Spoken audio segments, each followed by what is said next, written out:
एक छोटी सी बस्ती जो पहाड़ों और हरियाली से घिरे एक सुंदर और शांत स्थान पर स्थित थी, में एक अजीब और रोमांचक घटना घटी। ये घटना एक ऐसी कहानी जैसी लगती थी जो सिर्फ किताबों या फिल्मों में ही सोची जा सकती है, लेकिन इस बार यह सच्चाई बनी।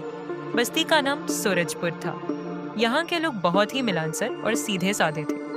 दिन की शुरुआत सूरज की पहली किरण के साथ होती थी और रात तारे गिनते हुए बीतती थी।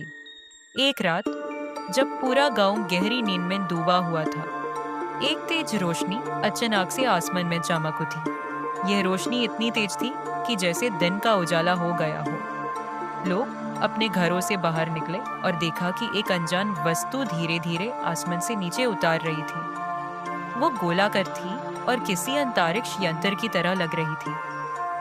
लोगों में चिंता और उत्सुकता का माहौल था। किसी ने कहा, ये तो कोई विमान लग रहा है जो दूसरी दुनिया से आया है। कुछ समय बाद वो विमान जमीन पर उतार गया और उसका दरवाजा धीरे धीरे खुला। सभी लोग सांस रोके उस तरफ देख रहे थे। उसके अंदर से एक अनजान प्राणी निकला।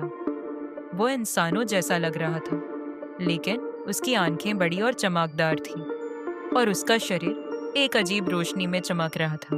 वो प्राणी आगे बढ़ा और अपने हाथ से एक संकेत दिया, जो शायद उसका शुभ प्रणाम था। लोगों में से एक बुजुर्ग रघुनाथ जी आगे आए और उस प्राणी का स्वागत किया। रघुनाथ जी ने कहा, हम सूरजपुर के रहने वाले हैं। आप कौन हैं और कहां से आए हैं? उस प्राणी ने अपने हाथ में एक छोटी सी यंत्रिका निकाली और उसके माध्यम से बात करना शुरू किया।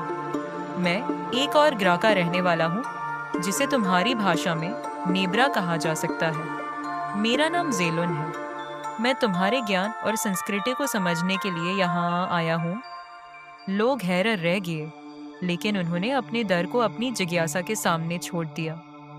जेलोन एक बहुत ही विनम्र और ज्ञान से भरा प्राणी था।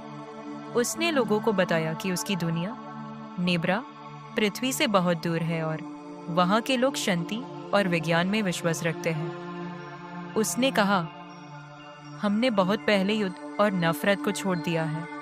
अब हम सिर्फ ज्ञान और शांति का अनुसरण करते हैं। अगले कुछ दिनों तक जेलन सूरजपुर में रहा। उसने गांव के लोगों से बातें की, उनका जीवन समझा और उनकी संस्कृति और परंपराओं का अध्ययन किया। लोग भी उसके साथ घुल मिल गए थे।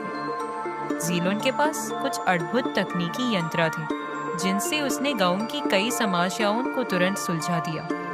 एक बार गांव के तालाब का पानी सूख गया था, लेकिन जेलोन के एक यंत्र ने कुछ घंटों में ही पानी वापस लौटा दिया।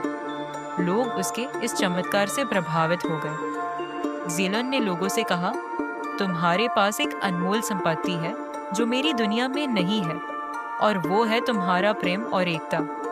तुम्हारे जीवन का सरल तरीका ही तुम्हारी असली ताकत है। उसकी बातें लोगों के दिल को छू गई। जिस दिन जेलोन को अपनी दुनिया लौटना था, उसने सभी लोगों को एक जगह बुलाया। उसने कहा, मैं यहाँ से जा रहा हूँ, लेकिन तुम लोग मेरे दिल में हमेशा रहोगे। मैंने तुमसे बहुत कुछ सीखा है और मैं चाहूँगा कि तुम भी कभी मेरी दुनिया में ना आओ। हम एक दूसरे से बहुत कुछ सीख सकते हैं। लोगों की आंखों में आंसू थे। उन्होंने जेलोन को विदाई दी और देखा कि उसका विमान धीरे धीरे आसमान में ऊपर उठ गया। वो रोशनी जो उसके विमान के साथ थी, धीरे धीरे गायब हो गई। उस दिन के बाद सूरजपुर के लोग हमेशा उस दिन को याद करते रहे, जब एक दूसरी दुनिया का मेहमान उनके बीच आया था और उनका जीवन बदल गया था। जेलोन के पृथ्वी पर आने की कहानी सिर्फ सूरजपुर के लोगों तक सीमित नहीं रही। ये एक मिसाल बन गई कि प्रेम और समर्पण के माध्यम से अलग अलग दुनिया के लोग भी एक दूसरे को समझ सकते हैं और शांति का संदेश फैला सकते हैं। आखिरकार ये कहानी सिर्फ एक मेहमान की नहीं थी, बल्कि इंसानियत और विश्व के एक नए प्रारंभ की थी।